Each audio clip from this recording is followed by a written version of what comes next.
let me tell you. Words cannot describe what I feel for this magnificent device. The two reflecting on the devastation of the fires. Oprah lives here in Maui. I was raised in these islands. We've been meeting with community leaders, our kapuna, for the past couple of weeks. The color of your skin is obviously different than it was when you were younger. There is no such thing as skin bleaching. I have never seen it. You have to groom her.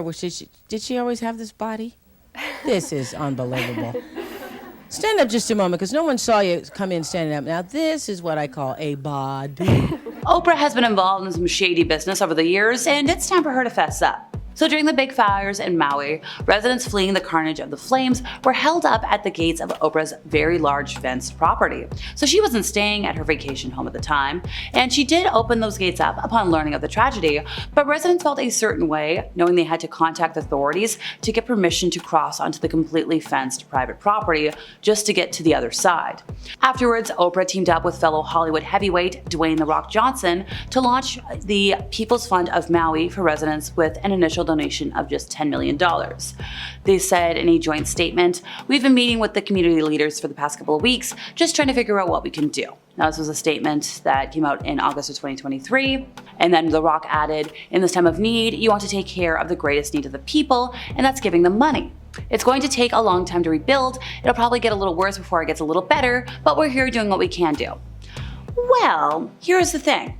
A lot of folks were wondering for a while, where did that money go? They weren't really seeing it. So back in August, there was a couple of tweets that went viral claiming that Oprah donated $150 million to a political campaign this year, saying almost a year ago, Oprah and The Rock faced backlash after asking struggling peasants to donate to the Maui Fund they launched to help wildfire victims. Now they committed to donating $10 million themselves, and over a year later, some victims of the fire remain unaccounted for, hundreds if not thousands of residents are still homeless, and the island has yet to be rebuilt. So obviously that post racked up a lot of views. We're talking like 2.3 million. And a lot of the replies were like, we have questions about Oprah's motive. So for starters, one person speculated that Oprah's real goal is to buy up Hawaii. Now, another Oprah critic declared, "Oprah is a fake and a fraud," and The Rock wasn't immune to the heat. He caught some when a lot of folks were like, "Oh yeah, he's a minion to the elite and a tool. I can't say how I feel about either of them on here." And somebody else added, "So what happened to all that money people donated?" And they went on to make some also interesting statements. Because the big controversy is how wealthy Americans have taken over large portions of Hawaiian real estate, even while Native Hawaiians struggle to even receive land promised to be returned to them from the US government. People are on a 40-year-old waiting list for a home that the US government stole from them. Like, I don't think that's right. Back in 2012, Oprah gushed for weeks about Microsoft's Surface tablet, which she compared to a Mercedes and named one of her favorite things of 2012. And if you know Oprah, her favorite things list is a big deal. Or it used to be. So one day she went a step further. She tweeted out to her like millions and millions of followers saying, "Love that Surface." And she went on to add that she'd already bought 12 of the devices for Christmas gifts. But there was one teensy-weensy little problem. Oprah, or whoever managed her Twitter account at the time, sent the tweet from an iPad. So obviously, the people of the internet, who never miss an opportunity to poke fun at Oprah, took notice. To quote one expert, "She does have legions of fans, making her an effective marketing tool for Microsoft, except for when the narrative around her promotion is tossed on its head by a foolish and utterly avoidable mistake." Surface ads, not brought to you by iPad. Like, I get it, at the time, Surface didn't have its own Twitter app. I know, folks, it was a minute ago. But like, girl, Oprah paid a small fortune to Apple TV to buy back the rights to a documentary about her life. So Apple announced with great fanfare back in 2021 that Oscar-winning filmmaker Kevin McDonald will be directing the documentary about the talk show host turned media mogul. However, sources say that McDonald, who teamed up with Oprah's longtime producer, Lisa Esparmer, on the project, had clashed with the billionaire after he finished the film and has been on hold ever since. Direct quote, "Kevin made the film, but Oprah didn't like it and he refused to change it, and Oprah has paid back her fee to Apple." Now, this is a well-placed Hollywood source who claimed this. Now, while industry sources speculate that Oprah would have to pay back millions to get the rights to the documentary, somebody else was like, no. It was not in the seven figures. Here's the thing, folks. Oprah's documentary is not the first high-profile release to be put on ice. Netflix's years in the making Prince documentary is being held hostage due to objections from his estate. And like, obviously, they care about how Prince is seen in the media, so like, Oprah cares about it too. Okay, look, I know confidentiality agreements are not uncommon in the world of Hollywood.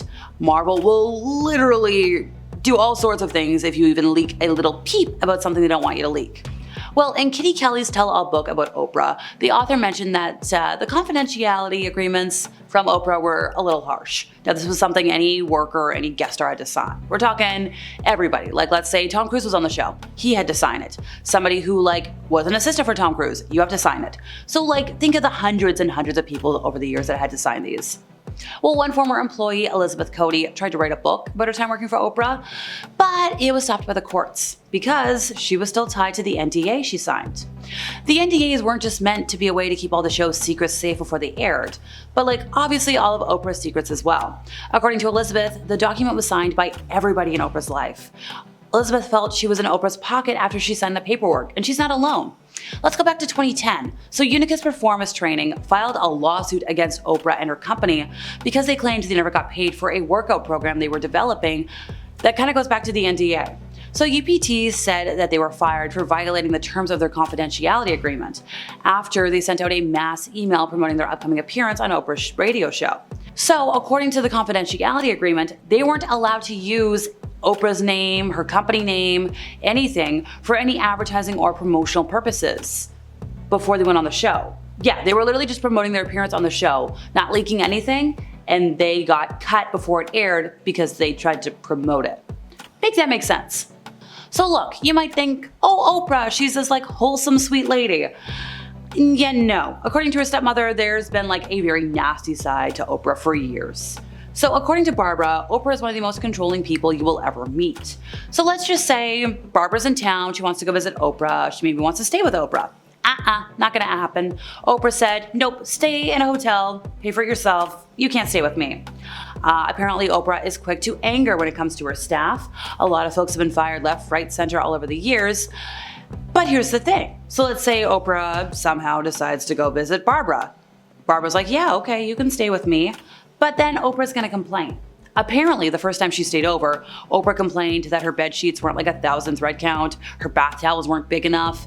And like, I'm sorry, you need a reality check. Like, if you want that fancy service, go stay in a fancy hotel. Don't yell at your family because that's how they live.